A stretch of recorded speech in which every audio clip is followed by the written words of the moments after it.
सत साहिब सतगुरुदेव की जय। बंदी छोड़ कबीर साहिब जी की जय। बंदी छोड़ गरीबदास जी महाराज जी की जय। स्वामी राम देवानंद जी गुरु महाराज जी की जय हो।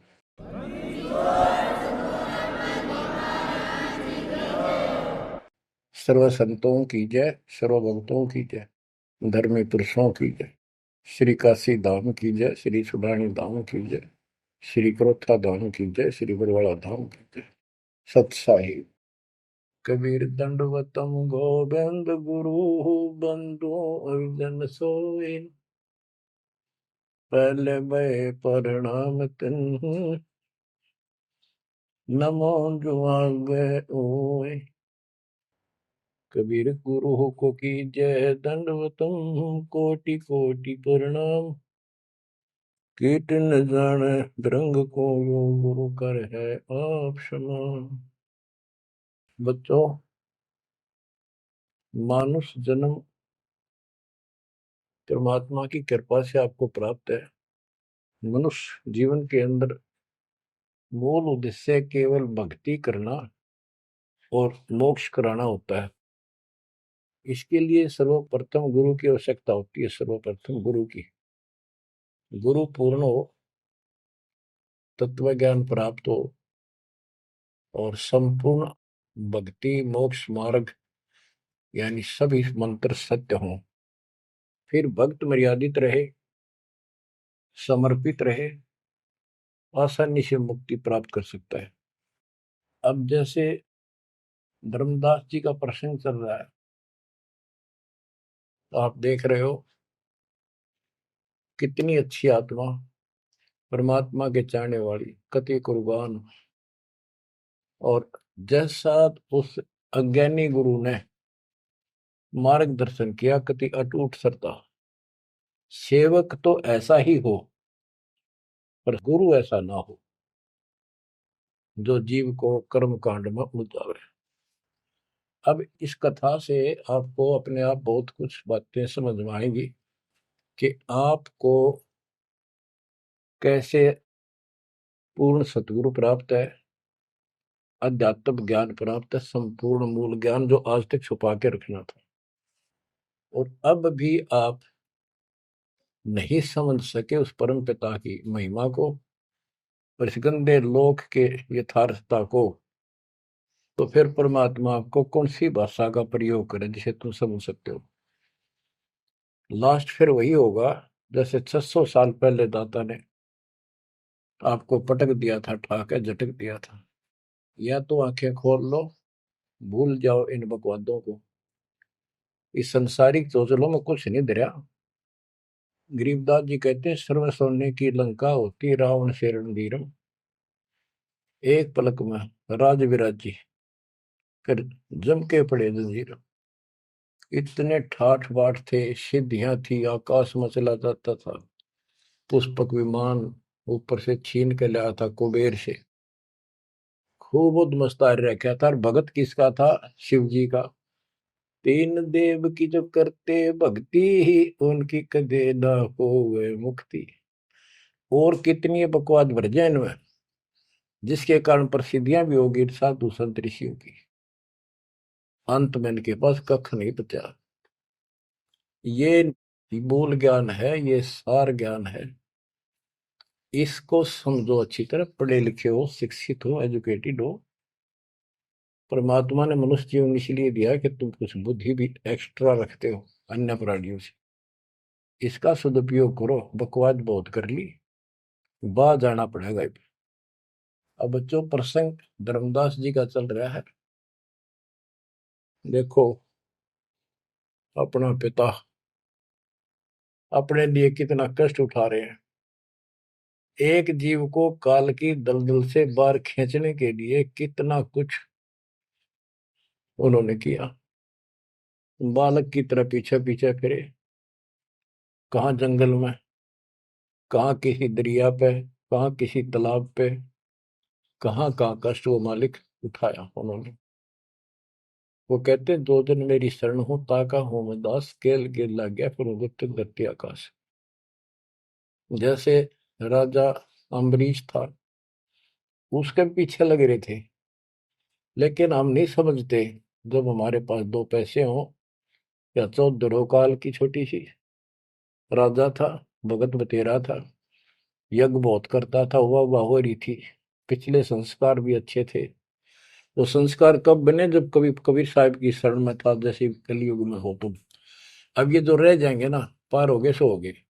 भक्ति ये अच्छी करते हैं क्योंकि सत्साधना मिल गई। एक सांस की कीमत कितनी गजब की है, इसकी बहुत वैल्यू है। पार ना हुए तो फिर ये नो फंस जाएंगे काल के। इनको स्वर्ग में रखेगा, देवता बनावेगा, पूरा माचे माचे आन देंगे, फिर राजा पृथ्वी पर बना देगा। पृथ्वी पा के फिर ये पिछले पुण्यों के कारण ठाट तो होने हैं। और भक्ति भी करेगी आत्मा, क्योंकि पीछे भक्ति की चास पड़ी हुई है इसको। तो भक्ति गलत करें जाएंगे, लाभ न्यारे हुए दिखेंगे। यो काल का भयंकर जाल है। मालिक फिर भी अपने बच्चे के साथ रहता है, फिर भी उनको राह दिखाने की चेष्टा करता है, किसी न किसी रूप में अपनी सच्ची भक्ति फिर से बताने की चेष्टा करता है। मानते हैं ना मानते वो अलग बात है। फिर राजा जनक हुआ अम्बरीश का जीवन पूरा करके। राजा जनक का पूरा करके फिर स्वर्ग गया। स्वर्ग में जाते समय लूट लिया काल ने। बिना विवेक वेख जो धारा क्षोभ करते सो भी बिना विवेक के नो नाश करते हैं। उड़ा दया भाव दिखा दी, अपने पुण्य दे दिए, और फिर नंगड़ होकर पृथ्वी पर आ गया। सारे पुण्य वहां खत्म कराया, आधे आधे ऊपर स्वर्ग में भोग लिए, और फिर पृथ्वी पर आ गए। पहले राजा था दो जीवनों में, राजा अम्बरीश वाली आत्मा। अम्बरीश राजा, राजा जनक सीता का पिता। और फिर हुई आत्मा बाबा नानक बनी, खुद नौकर लगा के नवाब के यहाँ। जब ये इस स्थिति में आ गया, कति हैंड टू माउथ हो गए, तब दाता फिर मिले अपने बच्चे को। फिर राह दिखाने की चेष्टा की, खूब वाद विवाद किया। ने बोला आंखा देखो तो मानो, आंखा भी दिखाया, जब जाकर माना। बच्चों ऐसे आज आपके साथ खड़े कर दाता देख कहां सिर के होने लग रहा है, यह भी तरह समझ में नहीं आ रही, ये भी तुम नहीं समझ पा रहे। What is this? इसका नाम है कबीर भगवान। इसको कहते हैं सक्षम समर्थ परमात्मा। बच्चों यहाँ देखो, मालिक ने कैसे अपने बच्चों तक संदेश पहुंचाने लग रहे। काल ने जुल्म करने में कसर नहीं छोड़ी, पर यूं भी तो उसका बाप है। और देखो अपने बच्चों को कैसे अमृत छकाने लग रहे। इन क्रियाओं को देखकर ये विश्वास कर लेना चाहिए कि आप समर्थ की शरण में आ चुके हो। द्वार धनी के पड़ा रहे, धक्के धनी के खावे, 100 काल झकझोरी कर द्वार छोड़ जाओ। इब तुम इतना जरूर कर दियो, और कुछ ना बने तो इतना रहियो, मालिक की शरण से दूर मत होना। चाहे दुखी दिखो, चाहे सुखी दिखो, इब के आप सत्य में अगला कदम है बस, नथिंग एल्स। दूसरी बात नहीं है। पर होगा उनका जो मर्यादित रहेंगे, समर्पित रहेंगे, तन मन धन सब तेरा, ये कहने से नहीं, करना होगा। काल जाते आज ले चलो दाता, रखियो अपने चरण में। तो बच्चों फिर जब तक चाहोगे तब तक जीवन दे देगा आपको, जब तक चाहोगे। लेकिन अंत में एक ऐसा आप पर प्रेरणा हो जाएगी आपको, और आप ही कहोगे कि दाता ले चलो, बस बस बहुत होगी। तो कहते हैं जीव है इतना जोखिम नहीं, मरा जब निशंक मरे, परमात्मा कहते हैं। तो ये हमारा मरना नहीं होगा, हम तो मेले से बजावांगे। शरीर छोड़ दिया कांचड़ी, पक्षी उड़ा आकाश को चलते कर गया बीट, ये तो वो है। बच्चों प्रसंग धर्मदास जी का चल रहा है। परमात्मा ने धर्मदास जी को पूरी सृष्टि रचना फिर सुनाई, क्योंकि शुरुआत में उसने इसलिए सुनी थी, अपना तर्क मन में अलग रखा था। साथ में आमनी देवी ने भी सुनी, दोनों को विश्वास हुआ। परमात्मा से कहा कि जोड़ पानी में पूछो स्वामी, पानी माने हाथ, जोड़ पानी में पूछो स्वामी, को कृपा कर अंतर्यामी। ओ साहब नाम का आही, परचय नाम कहो मोय पाई। गुरु और सतगुरु तुमको कहूं, हे प्रभु कौन देश तुम रहो। परमात्मा बोले, ओ धर्मनी जो पूछो मोही, सुनो सुरती धर कहो मतोई। जिंदा नाम है सुन मेरा, जिंदा बेस खोज के ही तोरा। हम सतगुरु के सेवक आही, सतगुर संग हम सदा रहाई। सतपुरुष व सतगुर आही, सतलोक में वह सदा रहाई। सकल जीव के रक्षक सोई, सतगुर भक्ति काज जीव होई। सतगुर की भक्ति से जीव के सब काम ठीक होंगे। सतगुर सत्य कबीर सो आही, गुप्त प्रगट कोई चिन्ह नाही। सतगुर आज जगत तन धारी, दासा तन दर शब्द पुकारी। काशी रह परख हम पावा, सत नाम उन्मोहि दर डावा। परमात्मा अपने को छुपा के कहते सब परमात्मा तो सतलोक में रहता है और वहां से चलकर आया हुआ है। अब वो सतगुरु सत कबीर काशी में है। वो प्रगट है, गुप्त है। प्रगट का अर्थ है कि सामने बैठा है, गुप्त ऐसे है कि उसको कोई पहचान नहीं पा रहा। सतगुरु आज जगत तन धारी, उस सतगुरु ने, सतपुरुष ने, पूर्ण परमात्मा ने जगत में आके ये कबीर रूप धारण कर रखा है।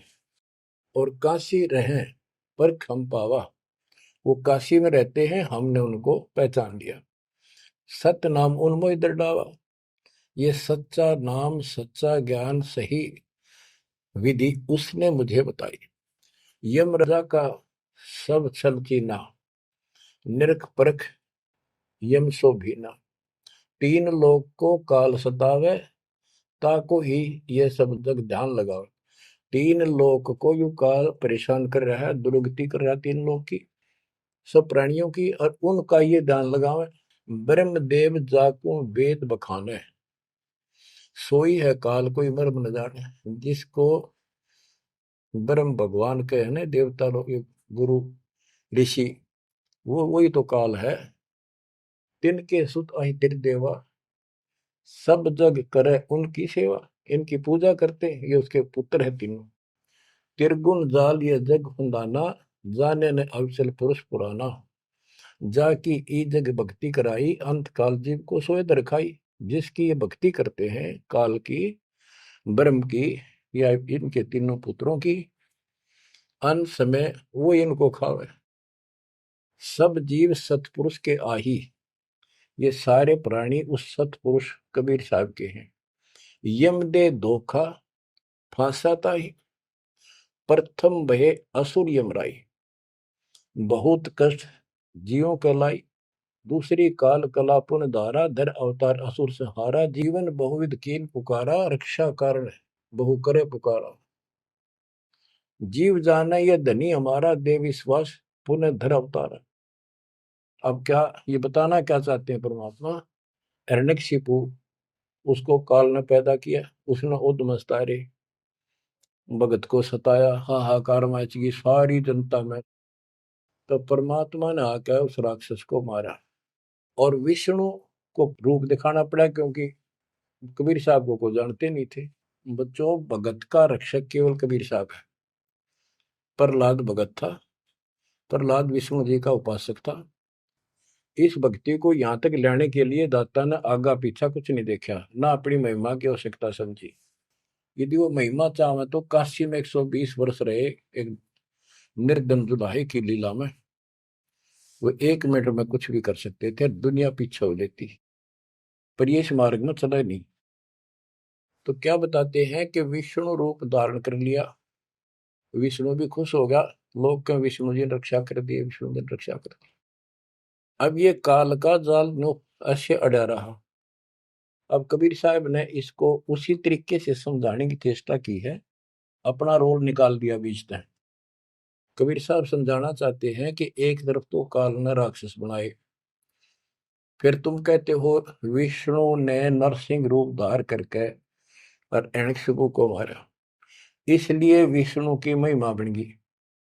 अब लोग विष्णु के चिपक गए, इसको भगवान मान कर पूजन लाएंगे। हीरो हो गया यो, जैसे पिक्चरों में देखो, हीरो 2-4 रन गढ़ दे, बस वाह वाह वाह के जो है ना, इन करिश्मों को देखकर, चमत्कारों को देखकर इनका चिपक गए। ये सब काल का जाल है, परमात्मा ने इससे कोई लेना देना नहीं। परमात्मा चाहते थे इन भक्तों की आस्था बनी रहे, काल चाहता है ये नास्तिक हो जाए प्रमाण के लिए। परमात्मा से जब वार्ता हुई, इसने विवाद किया, तकरार करी, प्रथम बार आई। आखिर में लास्ट में जब सारी मन्नत मंगवा के वचन भरवा के ने बोला कि सबको उल्टा मार्ग लाऊंगा, गलत साधना पर दृढ़ कर दूंगा, देवता, तीर्थ, व्रत, मंदिर, इनकी पूजा हुआ और किसी को कोई यहाँ से निकलने नहीं दूं, कि ये साधना करेंगे आध्यात्मिक लाभ होए को नहीं, आप नास्तिक हो जाएंगे। आप देख लो वर्तमान में गांव के गांव बहुत अच्छी आत्मा के लोग हैं, स्त्री पुरुष, लेकिन भगवान से दूर हो चुके, इसलिए हो चुके हैं कि इनकी साधना करते करते दुरुक्ति रही है, वो साधना ठीक नहीं है। तो यहाँ परमात्मा धर्मदास को वो आंखें खोल रहा है कि जिनको तुम भगवान मान रहे हो ये ऐसे काल जल कर रहा है। एक तरफ तो ये कंस, केसी, चाणोर और पूतना जैसे, जरासिंह जैसे बना दिए, उधर से कृष्ण बना कर भेज दिया न मारने खातर, इनको मारने के लिए। कृष्ण ने वो मार दिए, कृष्ण चौधरी पाक गया, भगवान बन गया। अंत में कृष्ण भी मरा और नरक में जागा, जिसे कर्म करे या भोगने पड़ेंगे। अब बच्चों ये सारा खेल यो है, पीएचडी लास्ट पॉइंट है। जैसे एक राजा सेना को आदेश देता है दुश्मन से युद्ध करो, तो सैनिक का कर्तव्य बन जाता मरूं या मिटूं, और जाके खड़ा हो जाता है लेकर बंदूक मोर्चे पे। तो सैनिक सच्ची आत्मा से होते हैं और वो दुश्मन के छक्के छुड़ाने के लिए अपना जीवन न्यौछावर कर देते हैं, आमने सामने मोर्चा संभाल लेते हैं। अब वहां पर कुछ इधर से मारे जाते हैं, कुछ उधर से मारे जाते हैं। जैसे अपने भक्त बच्चों को सेना में जाना पड़ता है, लड़ाई भी करनी पड़ेगी, युद्ध के मैदान में उतरना ही पड़ेगा और आमने सामने मोर्चा डांटना पड़ेगा। युद्ध तो करना पड़ा, लेकिन वहां रक्षा कौन करेगा? वहां उन बच्चों की रक्षा कबीर साहब करेगी। इसी प्रकार काल ने रामकृष्ण को भेज दिया इनको मारने के लिए। रामकृष्ण को कोई मौत नहीं था इनको मारने का, इनके साथ खुद मालिक रहे। रामकृष्ण सतगुरु सहजादे भक्ति हेत यूं हुए प्यादे। रामकृष्ण भी उस परमात्मा के बच्चे हैं, उस महाराजा सारी सृष्टि के सम्राट कबीर जी के राजकुमार हैं, सहजादे हैं। ये तुमसे ज्यादा निकट प्यारे हैं उसको, क्योंकि इनके में बहुत गजब की भक्ति की थी, पर पैर फिसल गया इनका, अब काल का फंस गए। कोटिक अवगुण बालक कर ही पिता एक चित नहीं धरी।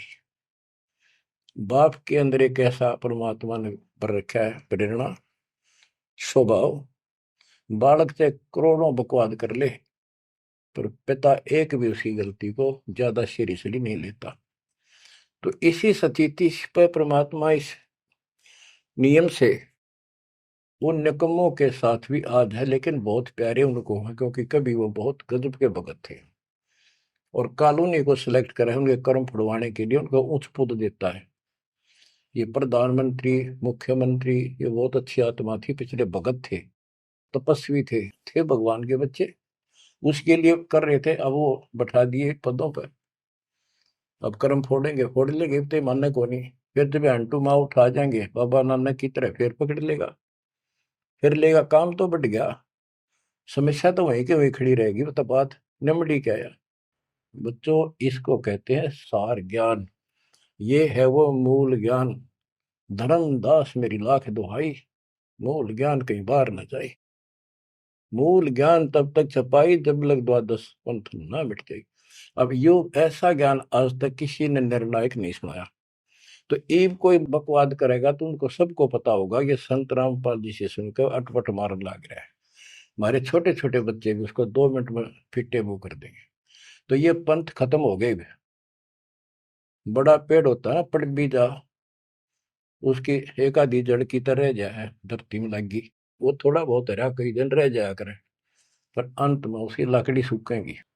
तो आज इनकी स्थिति शुरुआत हो चुकी है, ये सारे ढह चुके हैं।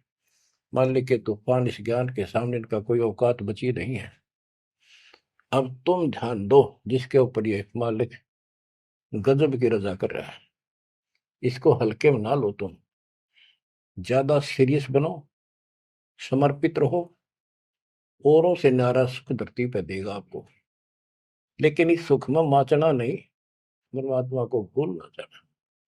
मालिक की तरफ ज्यादा आवे, सुविधा दे दी, गाड़ी दे दी, सेवा में आवे, सेवा में लावे, बकवादा में कहीं नहीं जावे, तो राम राजी रहेगा, कबीर साहब आपका खुश रहेगा।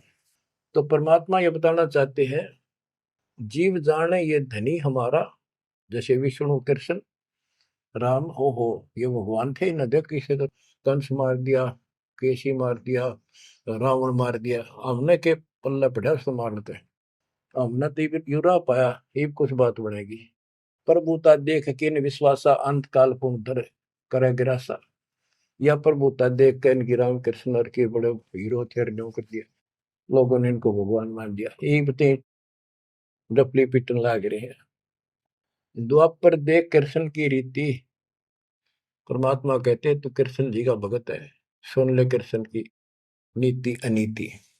आप मानते हो कृष्ण ने गीता बोली, पहले तो गीता में उसको भगत बनाया, धार्मिकता सिखाई, और गीता का पाठ अर्थ बतलाया, और फोन उनको कहा युद्ध कर, युद्ध कर, तुझे कोई पाप नहीं लगेगा, और पीछे वो पाप लगा दिया। हिमालय में जाके गड़ो, अश्वमेघ यज्ञ करो, तुमने बंधुघात किया इसलिए पाप लगे। और जब जिस समय महाभारत समाप्त हो लिया युद्ध, और युधिष्ठिर को राजगद्दी दे दी गई, तो बच्चों युधिष्ठिर को भयंकर शोपन आने लगे, मरे हुए आदमी दिखे, सिर कटे आदमी चलते दिखे, खावन पीवे सारी रात बैठ के काटे। द्रौपदी ने देखा, उसने अपने अन्य पतियों को बताया, अर्जुन को, भीम को, आदि को, कि ऐसी स्थिति आपके भाई की है, यू ना सोता ना आपको बताता, ये उस दिन का मेहमान है। तब सारे चारों भाइयों ने खड़े होकर उनसे प्रार्थना लगाई कि कोई बात बताओ, क्या आप हमें अपने भाई नहीं समझते? कोई कष्ट है, संकट है तो हम आपके साथ हैं, आप अकेले क्यों दुख पा रहे हो? हमें शेयर करो। कुछ दिन तक कुछ नहीं किया, फिर आखिर में बता दी कि ऐसी स्थिति है मेरी। फिर क्या होता है, जब ऐसा संकट आता है, आप अपने गुरु से ही बात करते हैं। श्री कृष्ण जी के पास गई, श्री कृष्ण जी को सारी स्थिति बताई कि हमारे भाई को ऐसे ऐसे समस्या होगी, कोई समाधान बताओ। तब वो कृष्ण जी कहते हैं कि तुम्हारे को जो युद्ध में तुमने पाप किए, बंधुघात किए, भाई मारे, भतीजे मारे, वो पाप लगा है, और इसके लिए एक अश्वमेध यज्ञ करो, उसकी शर्त बताई थी। अर्जुन उस समय स्तब्ध रह गया कि ये, और कृष्ण उस दिन तो कह था तुम्हें कोई पाप नहीं लगा तो निश्चिंत होकर युद्ध कर ले, मैंने सारे रख, तो तेने मत बनाना है। आज ये पाप कहां से आ गए? विवाद करना इसलिए उचित नहीं समझा कि जब मैंने ये पॉइंट उठा दिया, भाई मेरा इलाज नहीं करा होगा, क्योंकि उसमें करोड़ों रुपए लगने थे उस धर्मयज्ञ के अंदर। और युवती ने सोचेगा भाई खुश नहीं है, मेरा इलाज कराना है, ये मर जाएगा, इतना धर्म कर्म का पक्का है। तो अर्जुन ने अपने सब्र का घूंट पिया, अपने दिल की झाल डटी, और जैसा कहा वैसे यज्ञ करवाई। उस यज्ञ में शर्त थी कि एक पंचायन संघ अलग से रखा जाएगा, कि एक आश्रम सा बना के साफ सुथरी स्वच्छ स्थान पर एक अलग से उसका स्टैंड बना के, और सब महापुरुष, देवता, पृथ्वी के ऊपर के लोग, स्वर्ग लोग के सारे बुलाओ, और सब पृथ्वी के जीव, ब्रह्मा विष्णु महेश, सबको न्योता दे दिया। 56 करोड़ यादव, 12 करोड़ ब्राह्मण, 88,000 ऋषि, 33 करोड़ देवता, और ये सारे आगे। सबने भोजन खा लिया, और शंख नहीं बजा, यानी यज्ञ संपूर्ण हुई नहीं। यज्ञ पूरी ना हुई तो पाप कटे नहीं, वो दुख नो का नो रहेगा। तो इतना खर्च हो चुका, और बात वहीं की हुई, कोई ट्रीटमेंट नहीं। श्री कृष्ण ने भी खाना खा लिया। उस समय युधिष्ठिर ने पूछा, भगवान अब कैसे बात बनेगी, सबने भोजन खा लिया है। तब कृष्ण जी ने बताया, क्या तुमने इधर एक संत है, उसका ये सुदर्शन नाम है, वो एक गुरु भक्त है, उसको निमंत्रण नहीं दिया। भीम की ड्यूटी थी, सेवा थी उस साइड में निमंत्रण बांटने की। भीम से पूछागा, भीम ने बताया कि मैं गया था पर वो गलत बोला। उसने कहा कि तुम्हारे से तो कसाई भी अच्छा था, तुमने इतने मानस मार दिए। वो विधवा बहन सैनिकों की आज तक टक्कर मार कर हो रही है, तुम बैठ के मौज कर रहे हो। नरक में पड़ोगे जाके, तुम्हारे अन्न खाकर नरक में जाना है क्या मैंने? पहले मुझे ऐसी ऐसी 100 अश्वमेघ यज्ञ का फल दो, तब मैं तुम्हारा टूक तोड़ू। कृष्ण बोला, फिर आपने क्या कहा? मैं क्या कहूँ था जी, उसने फिर कह दिया, बताओ ना मन्ना, ये तेरे बिना कि हमारी यज्ञ अधूरी रह जाएगी, श्री कृष्ण जी हमारे साथ। तब भगवान बोले, सारी बात बिगाड़ दी, तुम चलो। पांचों को रथ में बैठा के लाया, उनकी कुटिया से एक, कम से कम 1 योजन यानी 12 किलोमीटर दूर रथ रोक दिया। वहां से पैदल चल के आए नंगे पैरों। उस दिन क्या था, सुदर्शन जी ने अपने गुरु परमात्मा खुद कबीर साहब करुणा में नाम से प्रकट थे द्वापर में, उनके वो शिष्य थे, उनको सारी बात बताई। परमात्मा को पता था फेर आऊंगे, काम तो उनका होना को नहीं। तो सुदर्शन जी से बोले, तुम घूमन फिरन चला जा किते, वो फेर आऊंगे। कि सुदर्शन जी तो चले गए भ्रमण पे, परमात्मा उनका रूप बना के वहां बैठे की कुटिया में।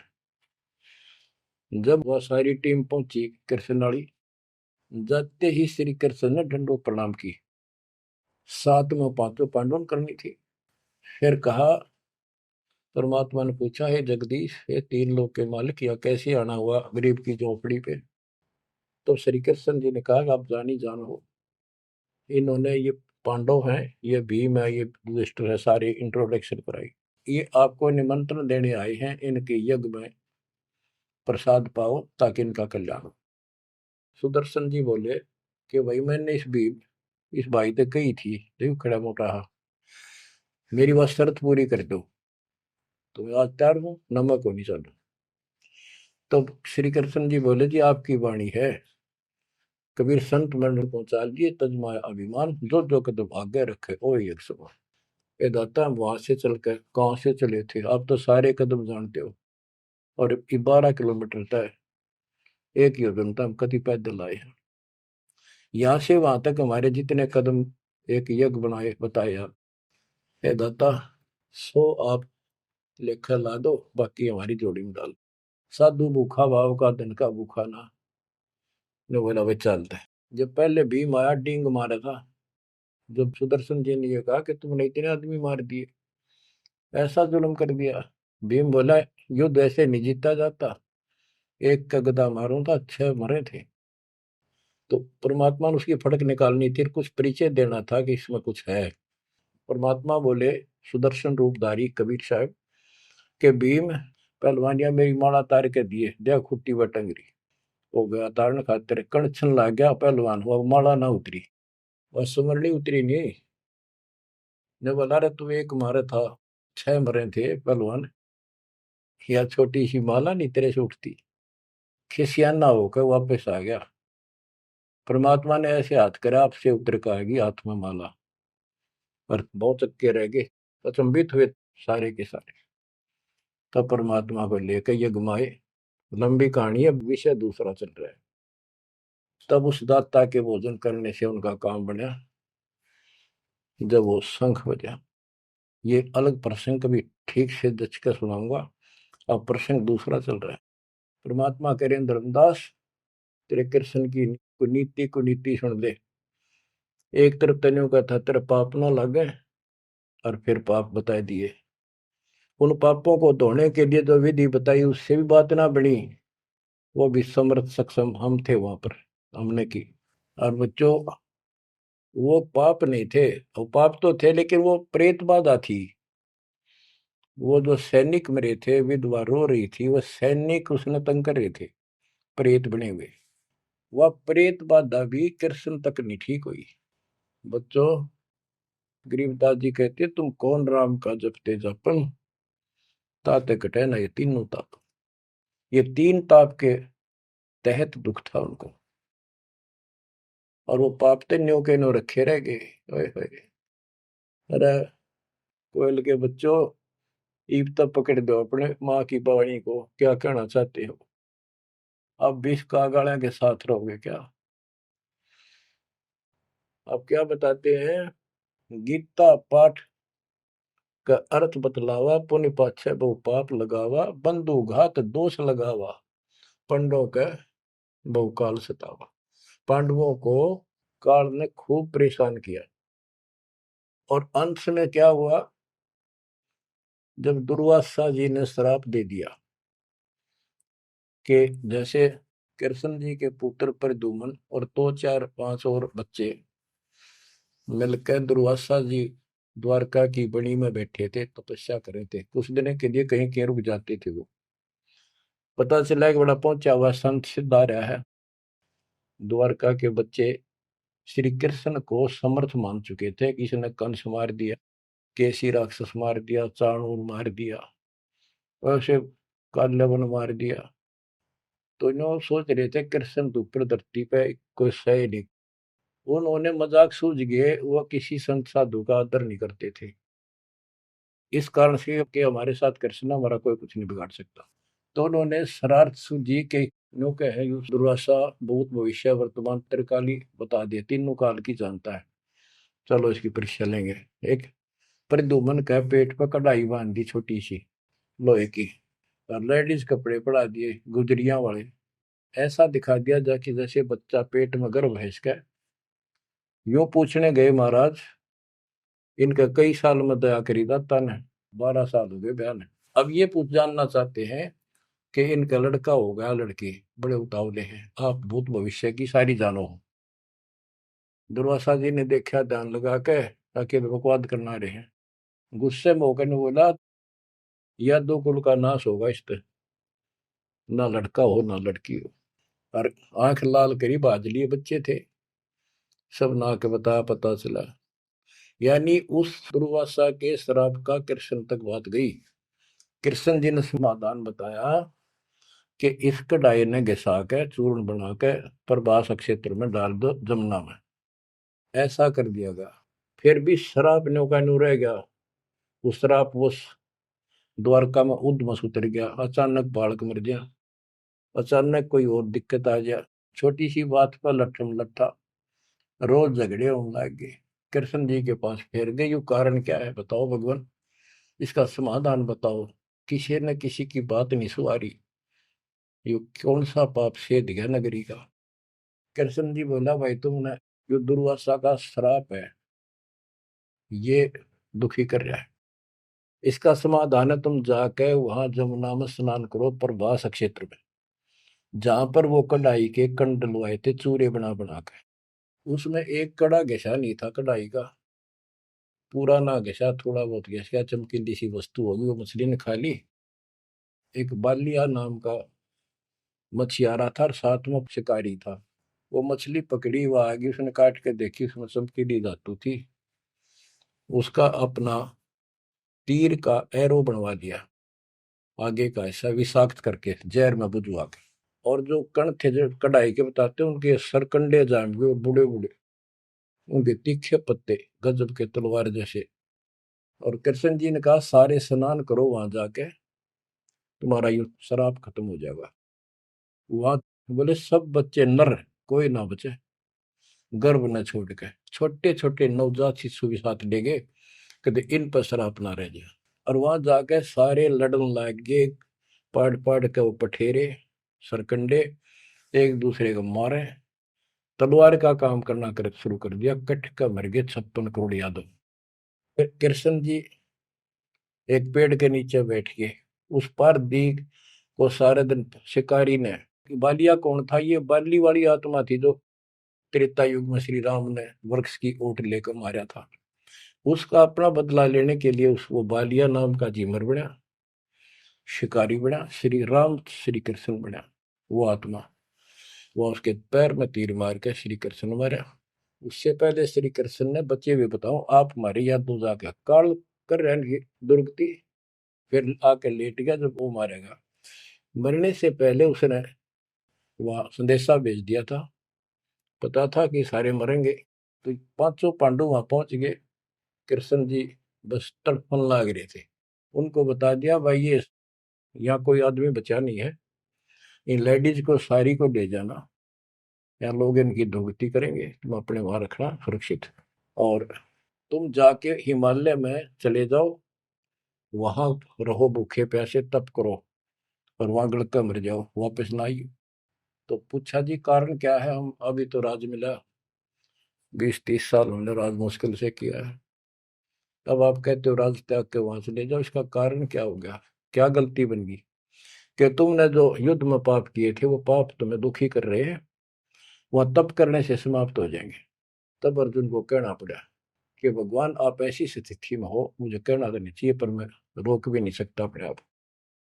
पहले तो आप कह रहे थे गीता में कि ऐसे ऐसे तेरे को पाप नहीं लगेगा, और ये पाप हमारे सिर पर धरती है।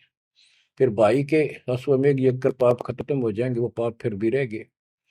तब मैं बोल नहीं पाया, आज मैं रोक नहीं पाया। या तो इसका उत्तर दे दो ना, मेरा जीना भी दूभर हो जाएगा शेष सांस।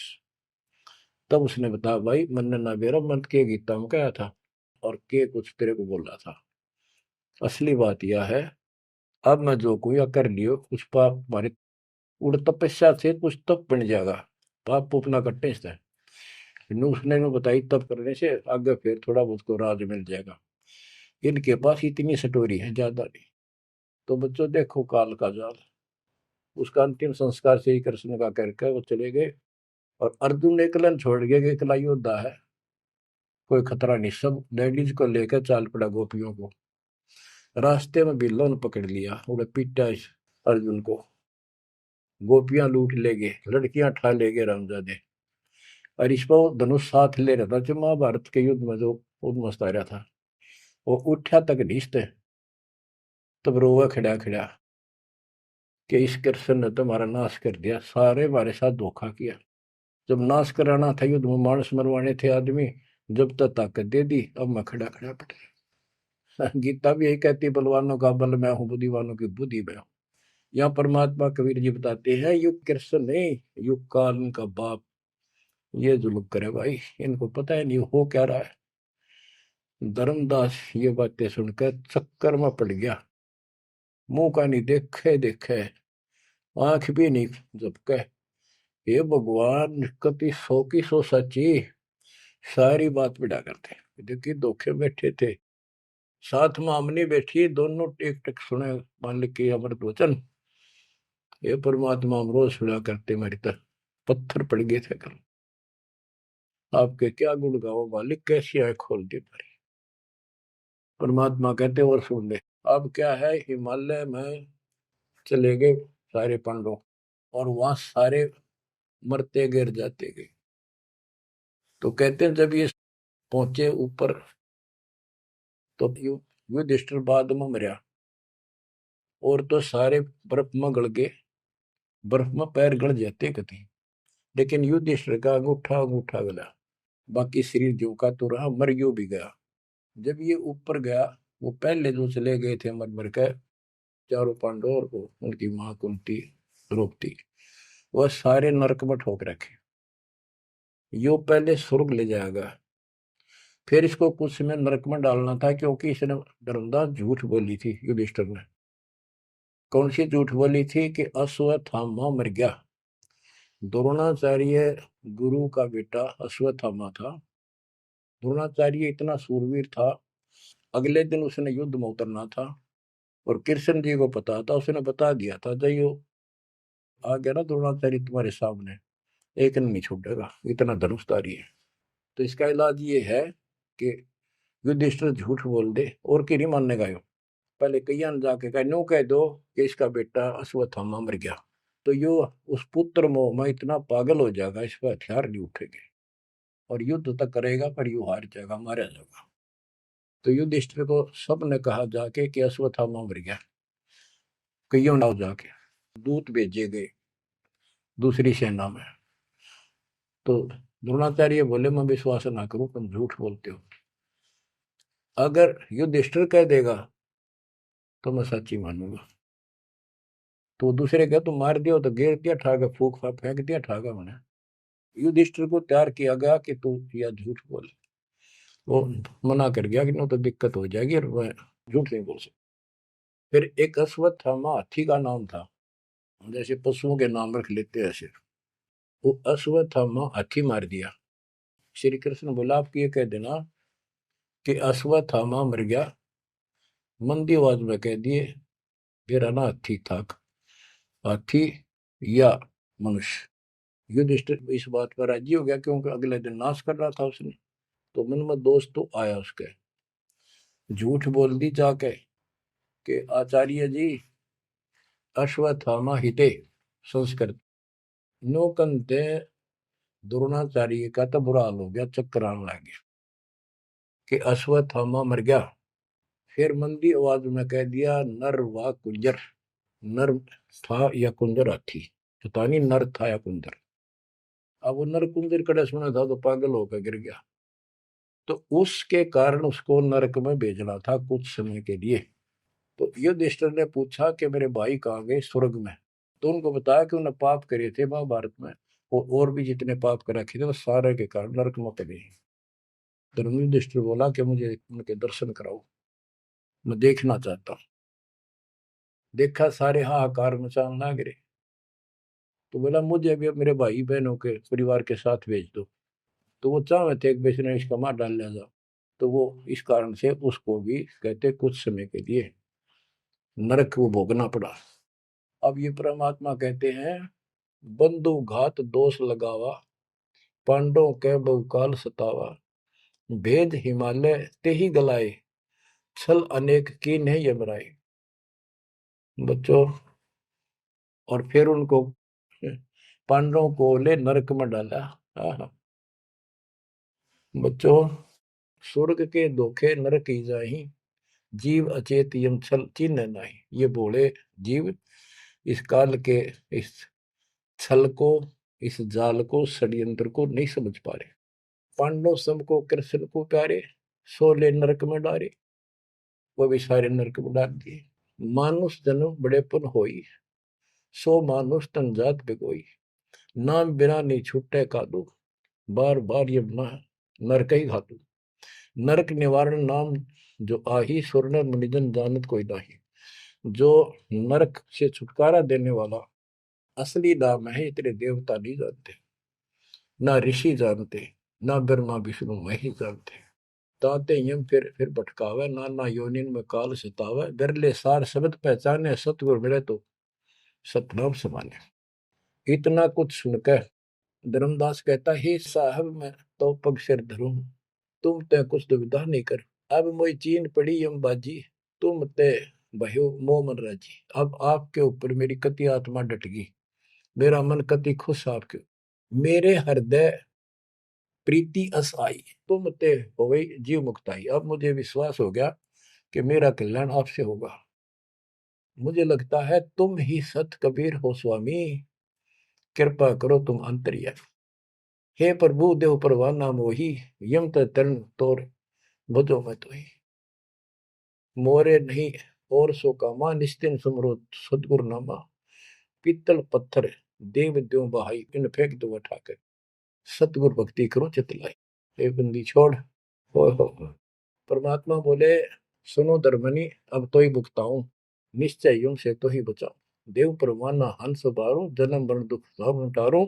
ले परवाना जो करे प्रतीति, जिंदा कह चले यम जीती। अब वही आज्ञा देव धर्मदासा, मैं गमन करूं सतगुरु के पास है। अब मुझे आज्ञा दे, मैं अपने गुरु जी के पास जा रहा हूँ। सतगुरु संग आयब तो पाई, फिर मैं अपने गुरु जी ने लेकर आऊंगा तेरे पास। तब परमाना तो ही मिलाई, उनसे तुम्हें नाम दिलाऊंगा मैं। क्योंकि अभी धर्मदास को पूरा पक्का करना था। धर्मदास बोले हे प्रभु अब तो जान ना दे, नहीं आयो तो मैं बहुत पछताऊं। पछताई पछताई बहुत दुख पाऊं, नहीं आओ तो प्राण गवाऊं। हाथ से रतन खोई कोई डारे, सो मूर्ख निज कान बिगाड़े। ये मैं कैसे छोड़ू, अपने हाथ से रतन कैसे खो दूं। जब नहीं आए तो ना मैं खाऊं ना कुछ पीऊं, मैं मरूंगा। आप जब फिर नहीं आए तो परमात्मा ने कहा कि चल पड़े, क्योंकि अभी ताव और बाकी देना था। धर्मदास सामने कति गली में खड़े हो गए, जब तक दिखते रहे आंखों में आंसू भरे रहे, एक टक देखते रहे। बच्चों, परमात्मा आपको मोक्ष दे, सदा सुखी रखे, शेष फिर दृढ़ हो जाओ, तड़फ जाओ उस घर जाने के लिए। परमात्मा आपको मोक्ष दे, सदा सुखी रखे, आपको अपने घर की याद बनी रहे, काल का दुख सदा याद रहे। सत्साई।